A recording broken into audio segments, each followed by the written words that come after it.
राजनीति का विषय नहीं है। संतों के सेवा कार्यों को गिनाऊंगा तो आपकी हैसियत नहीं है। कोई किसी की हैसियत है कि धीरेन्द्र शास्त्री को बुला ले अपने घर कथा के लिए? कोई अंडर टेबल लेगा वो बाबा पैसे? आप पता करवा लीजिए, अंडर टेबल नहीं लेते हैं वो धीरेन्द्र शास्त्री क्या? कथा वाचने की पता नहीं कितनी कीमत होगी उनकी, फ्री तो नहीं। पहले पंडित बनाम यादव और अब सीधे बाबा बागेश्वर टारगेट पर। यूपी में कथावाचक विवाद अब नए मोड़ पर है। जाति के बाद नोट चर्चा में है। चर्चा में इसलिए क्योंकि इसी नोट की बात कहकर अखिलेश यादव ने बाबा बागेश्वर पर हमला बोला है। अखिलेश यादव वोटों की जो लड़ाई जाति को आधार बनाकर लड़ रहे थे, अब उन्होंने नोट को आधार बनाकर धीरेन्द्र शास्त्री को टारगेट पर लिया है। सवाल है कि ऐसा क्यों? क्या अखिलेश हिंदू वोट बैंक में सेधमारी के बाद तुष्टीकरण का कार्ड खेल रहे हैं? पहले एक बार फिर सुनिए कि अखिलेश ने बाबा बागेश्वर को लेकर क्या कहा, जिस पर बवाल हो रहा। क्योंकि जिस परिवार को कथा करानी थी उन पे इतना संसाधन पैसा नहीं था कि लाखों रुपए वाले कथावाचक बुला लें, क्योंकि कई कथावाचक हैं जो 50 लाख रुपए लेते हैं। कोई किसी की हैसियत है कि धीरेन्द्र शास्त्री को बुला ले अपने घर कथा के लिए? कोई अंडर टेबल लेगा वो बाबा पैसे? आप पता करवा लीजिए, अंडर टेबल नहीं लेते हैं वो धीरेन्द्र शास्त्री क्या? कथा वाचने की पता नहीं कितनी कीमत होगी उनकी, फ्री तो नहीं। अखिलेश यादव बाबा बागेश्वर पर आरोप लगा रहे कि अंडर टेबल पैसा लेते हैं धीरेन्द्र शास्त्री। कथा के लिए धीरेन्द्र शास्त्री 50 लाख लेते हैं। बाबा बागेश्वर को कथा पर बुलाने की किसी की हैसियत नहीं। अखिलेश यादव बाबा बागेश्वर पर कथा के एवज में अंडर टेबल पैसा लेने का आरोप लगा रहे। अब सुनिए कि बाबा बागेश्वर ने आखिर ऐसा क्या कहा जिस पर अखिलेश भड़के। जातियों की राजनीति करोगे तो देश का बंटाधार हो जाएगा। देश को विश्व गुरु बनाना है, देश को न्यूजीलैंड, ऑस्ट्रेलिया और अमेरिका जैसा बनाना है, तो जातियों से उठकर अब भैया कास्टिज्म के ऊपर नहीं, राष्ट्रजम के ऊपर खेल खेलना पड़ेगा। बाबा बागेश्वर ने जातिवाद के ऊपर राष्ट्रवाद की बात की। जातियों वाली सियासत से देश का बंटाधार होने की बात कही। दरअसल बाबा का जाति सियासत का विरोध करना हिंदू वोट बैंक को एकजुट करने जैसा है। बस यही अखिलेश यादव को चुभ गया, जिससे वो बाबा बागेश्वर पर कैश अंडर टेबल का आरोप लगाने लगे। अखिलेश बोले तो बाबा बागेश्वर ने फिर प्रतिक्रिया दी और इस बार तो वो अखिलेश के लिए टेंशन बढ़ाने वाला ऐलान कर गए। अगर भारत को हिंदू राष्ट्र बनाना है तो क्या भारत ऐसे हिंदू राष्ट्र नहीं हो सकता? तो राजनेता वर्तमान में राजनीति के नाम पर रोटियां सेक रहे हैं, उनको मुंह तोड़ जवाब मिल सके। अब अपनी राजनीतिक कास्टवाद के नाम पर रोटियां ना सके। भारत को हिंदू राष्ट्र बनाने के लिए कास्टवाद से ऊपर उठकर राष्ट्रवाद की ओर चलना पड़ेगा। इसी प्रकल्प को लेकर के हम आगामी 7 नवंबर से 16 नवंबर तक गांव-गांव, गली-गली, दिल्ली से वृंदावन तक पद यात्रा करेंगे, ताकि भारत का हिंदू जागे, जातिवाद, भेदभाव, ऊंच नीच, छुआछूत से ऊपर। बाबा बागेश्वर दिल्ली से वृंदावन तक यात्रा करेंगे, जातियों के भेद से ऊपर उठने की बात करेंगे। जाहिर है इससे हिंदू वोट बैंक के बीच संदेश जाएगा और यही संदेश 27 की रेस के लिहाज से अखिलेश की चिंता बढ़ाने वाला है।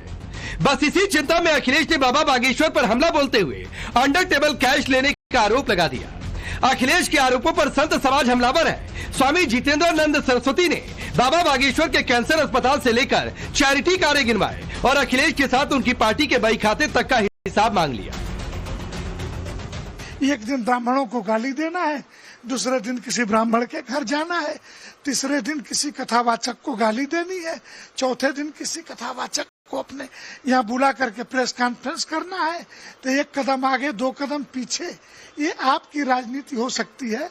समाज सब समझता है। संतों के सेवा कार्यों को गिनाऊंगा तो आपकी हैसियत नहीं है और आप तो 2 टके के सो कॉल्ड राजनीतिक बाबाओं के पैरों में पहले लाठियों से उसे पिटवाते हो, फिर उसी के पैरों में बैठ कर के मुंह बनाते हो।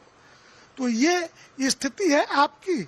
और राजनीति करिए, लेकिन ऐसे संतों के ऊपर टिप्पणी मत करिए, कथावाचकों पे जिनके सेवा कार्य जग जाहिर है। लेकिन पिता से लेकर पुत्र तक, सुप्रीम कोर्ट तक आय से अधिक संपत्ति के मामले में अपराधी होने के बाद भी आपने अंडर टेबल या आउट टेबल जो संपत्तियां अर्जित की, इसमें से समाजवादी पार्टी को भी बताना चाहिए। देश को जानने का हक है कि आपके पार्टी के द्वारा या आपके ट्रस्ट जो लोहिया ट्रस्ट है, इसके द्वारा कोई सेवा कार्य इस प्रदेश के अंदर, देश के अंदर कोरोना के समय आपने भी कोई सेवा कार्य किया हो तो आप जरूर बताइएगा अखिलेश जी। हनुमानगढ़ी के महंत राजू दास भी अखिलेश पर हमलावर हैं और उनके आरोपों को उनकी फ्रस्ट्रेशन बता रहे हैं। समाजवादी पार्टी के मुखिया पूर्व मुख्यमंत्री अखिलेश यादव जी शुद्ध रूप से फ्रस्ट्रेट हो गए। बागेश्वर सरकार टारगेट उन्होंने किया है उनको, इसलिए बागेश्वर सरकार को उन्होंने टारगेट किया क्योंकि बागेश्वर सरकार हिंदुत्व पे कार्य करते हैं, सनातन पे कार्य करते हैं। उन्होंने छुआछूत, ऊंच नीच, सारे भेदभाव को खत्म करके हिंदुओं को एक होने के लिए लगातार प्रयासरत है और प्रयास करते हैं। ये दिक्कत है अखिलेश यादव जी को। अखिलेश यादव जी की ये दिक्कत नहीं है, वो कथा कहने नहीं आ पा रहे हैं उनके घर। दिक्कत ये कैसे वो हिंदुओं को एक कर रहे हैं। हिंदुओं को एक होने से तकलीफ किसको है, डर किसको है, सबको पता है। अखिलेश ने बाबा बागेश्वर पर विवादित बयान दिया तो बीजेपी भी सामने आई। सुधांशु त्रिवेदी ने इसे तुष्टीकरण से जोड़ते हुए अखिलेश पर हमला बोला और दो टूक कह दिया कि अखिलेश यादव बाबा साहब के संविधान का मजाक उड़ाते हुए उसे मौलवी स्क्रिप्ट में बदलना चाहते हैं। जो अपने दौरे हुकूमत में मौलवियों को लाखों एकड़ जमीन, हजारों करोड़ की लुटा के उस पे कानूनी हक दे देना चाहते हैं और उस पे कानूनी ठप्पा लगा देना चाहते हैं, वह दान दक्षिणा के ऊपर भी सवाल उठाना चाहते हैं। जो है जोड़ लो और मुल्ला मौलवियों के कदमों में जाके अर्पित कर दो ताकि बदले में वोट की सियासत हो सके। मैं यह पुनः कहना चाहता हूं, जो बात मैं पहले भी कह चुका हूं, यह बाबा साहब के संविधान का मजाक उड़ाकर उसे मौलवी स्क्रिप्ट में बदलना चाहते हैं। और आज के ये राजद और समाजवादी पार्टी जैसे दल नमाजवाद के पक्ष में जाकर खड़े हो गए। जो एक खास मुस्लिम समुदाय को इन्होंने जो माथे पर चढ़ाने का काम किया, उनके ऊपर जो अपने आप को कुर्बान करने की कोशिश की, पूरी सत्ता उनके चरणों में रखने का काम किया, आतंक फैलाने का काम किया, आज वो बागेश्वर बाबा पर प्रश्न खड़ा कर रहे हैं। अरे वो जोगी का राज है, वो अखिलेश यादव और मुलायम मुल्ला जी का राज नहीं। तो सवाल है कि क्या वाकई कथावाचकों को दफ्तर में बुलाना अखिलेश की शुद्ध जाति सियासत का हिस्सा था और इसी जाति सियासत पर बाबा बागेश्वर ने हमला बोला तो अखिलेश ने उन पर अंडर टेबल का आरोप लगा दिया। सवाल ये कि बाबा बागेश्वर के बोलने से क्या हिंदू एकजुट होंगे? इसी फ्रस्ट्रेशन में अखिलेश बाबा पर अनाप शराब बोल गए। सवाल ये भी कि जाति सियासत कार्ड खेलने के बाद अखिलेश के आप तुष्टीकरण कार्ड चल रहे हैं, क्योंकि बाबा बागेश्वर बार बार हिंदू राष्ट्र की बात करते हैं। और सबसे बड़ा सवाल कि बीजेपी के आरोपों के मुताबिक क्या सपा नमाजवाद के पक्ष में जाकर खड़ी है और इसीलिए बाबा बागेश्वर पर हमलावर है। Bureau report, times now Bharat.